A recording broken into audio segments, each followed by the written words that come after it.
Yang menyuruh kamu untuk salat siapa? Yang menyuruh kamu salat siapa? Allah. Allah. Bukan Dalal atau bukan Pak Ustaz tuh. Yang menyuruh kamu untuk mengaji siapa?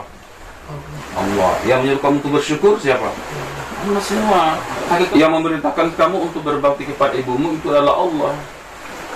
Bukan dari mana. Qamatis salatu qad qamatis salat. Allahu akbar, Allahu akbar. La ilaha illallah.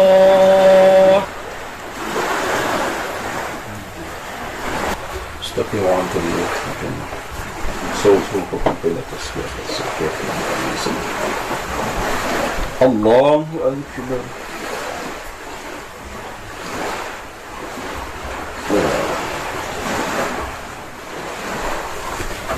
الله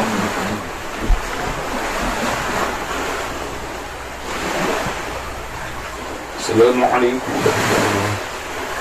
السلام عليكم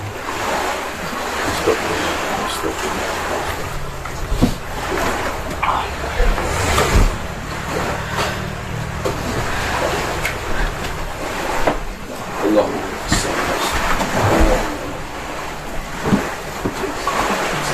لا إله لا إله بسم الله الرحمن الرحيم السلام عليكم ورحمة الله وبركاته الحمد لله رب العالمين والصلاة والسلام على رسول الله وعلى آله وأصحابه ومن tabi'ahum bi ihsan ila yaumil qiyamah. Nah, jelas sekalian, jadi ketika Allah turunkan perintah-perintahnya, ketika Allah turunkan syariatnya, itu adalah untuk kebaikan manusia itu sendiri. Allah menurunkan syariat di permukaan bumi adalah untuk manusia dan jin. Karena Allah tahu bahwasanya manusia dan jin ini ada hawa nafsu, cenderung untuk berbuat semena-mena, cenderung untuk berbuat tidak adil, cenderung untuk mengikuti hawa nafsu. Maka Allah buat aturan. Ya, Allah buat aturan supaya manusia dan jin itu dalam melaksanakan kehidupannya di muka bumi ini teratur sesuai dengan kehendak Allah, agar dia bisa hidup di bumi ini dengan tenang, dengan selamat, dan di akhirat juga selamat. Contoh misalnya ya, jadi ketika kepolisian lalu lintas membuat aturan rambu-rambu lalu lintas, kan dibuat aturan itu kan untuk ditaati, untuk dilaksanakan. Rambu-rambu lalu lintas jinji, kalau lampu merah tandanya berhenti, kalau lampu hijau tandanya jalan pintar. Jadi itu contoh rambu-rambu lalu lintas begitu. Kapan kalau lampu merah baru kita jalan, apa yang terjadi? Baku tabrak atau ditabrak atau menabrak, kan gitu. Kalau lampu hijau baru kita hanya berhenti, rugi sendiri, ya, bisa ditabrak dari belakang yang sedang lewat. Itu contoh, itu lalu lintas membuat peraturan. Jadi sama ketika Allah telah menciptakan kita, Allah menciptakan kita sebagai manusia, Allah ciptakan dengan sarana kita, bumi. Jadi sebelum Allah ciptakan manusia, Allah ciptakan dulu bumi gitu loh. Allah ciptakan bumi, kemudian ciptakan rumput laut, ciptakan lautan, ciptakan burung-burung, ciptakan ikan-ikan, ciptakan apa lagi? Ciptakan koropunda, ciptakan pangkuta, sotong. Itu kan untuk kita, karena Allah tahu bahwa kita butuh pangkuta, kita butuh sotong, kita butuh cumi-cumi, kita butuh koropunda, gurita, kita butuh ikan. Allah tahu itu. Jadi Allah tidak hanya menurunkan aturan, tapi Allah juga menurunkan, menciptakan apa yang kita butuhkan. Allah tahu kalau kita butuh tumbuh-tumbuhan, Allah ciptakan tumbuhan. Allah tahu kalau kita butuh burung-burung, Allah tumbuhkan burung, Allah ciptakan burung. Gitu ya. Jadi ketika Allah turunkan aturannya, berarti untuk kebaikan kita semua. Allah turunkan apa? Allah turunkan aturan apa? Aturannya, misalnya kita harus sholat, kita sholat karena untuk kebaikan kita. Ada sholat yang diwajibkan, ada sholat yang disunahkan.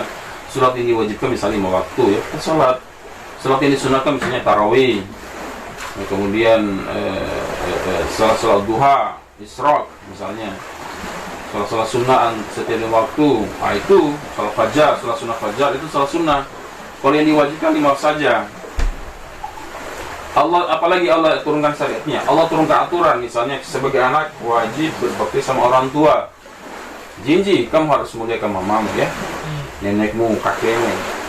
Jinji, kamu harus hormati mamamu. Kamu tidak boleh bantah mama, ya, tidak boleh angkat suara di depan mama. Apa yang disampaikan mama dengarkan. Nenek juga begitu, kakek juga begitu. Meskipun orang tua kita itu, ibu kita, bapak kita, kakek nenek kita itu dia punya kesalahan, tapi jangan ingat kesalahannya, tapi ingat kita ini sebagai anak wajib berbakti kepada orang tua. Kalau ada uang, kasihkan mama, nenek, kakek. Jangan pegang sendiri. Ya, karena Mbak Jiji kan belum ada yang mau menafkahi siapa, belum ada anakmu tuh. Ya. Jadi yang memerintahkan kamu untuk berbakti kepada ibumu itu adalah Allah, bukan Dayang Lala. Ya. Bukan Jokowi, bukan. Yang menyuruh kamu untuk berbuat baik kepada ibumu adalah Allah. Yang menyuruh kamu untuk salat siapa? Yang menyuruh kamu salat siapa? Allah. Bukan Dayang Lala toh? Bukan Pak Ustaz toh? Yang menyuruh kamu untuk mengaji siapa? Allah. Yang menyuruh kamu untuk bersyukur siapa? Allah semua. Hakikatnya adalah Allah yang menyuruh kita. Kemudian yang menyuruh kita untuk mengajak orang lain supaya salat siapa? Allah juga. Ya, kita ajak teman-teman, kita ajak kakak Rasi, kakak Bintang, kakak Ferdi, kita ajak semua ya, karena memang Allah perintahkan kita untuk menyuruh mereka untuk berbuat ma'ruf dan melarang orang lain untuk melakukan pelanggaran. Jadi kalau ada yang minum anggur, minum arak, kita harus larang, itu wajib itu. Jadi, jadi kalau kau lihat yoga dia bawa narkoba di sini, larang dia, ya, laporkan, ya, laporkan di Pak Ustadz di Dayang Lala. Kalau lihat Dodi dia bawa cewek di sini pacaran, kau larang dia, tapi tidak pernah toh, pernahkah dia bawa cewek Dodi di sini? Tidak pernah toh. Semua itu adalah aturan Allah. Ada istilahnya kita dianjurkan untuk mengajak, ada istilahnya yang kita diwajibkan untuk melarang. Perintah dan larangan adalah dari Allah dan Rasulnya. Gitu ya Jiji ya. Jiji harus semangat jaga salatnya.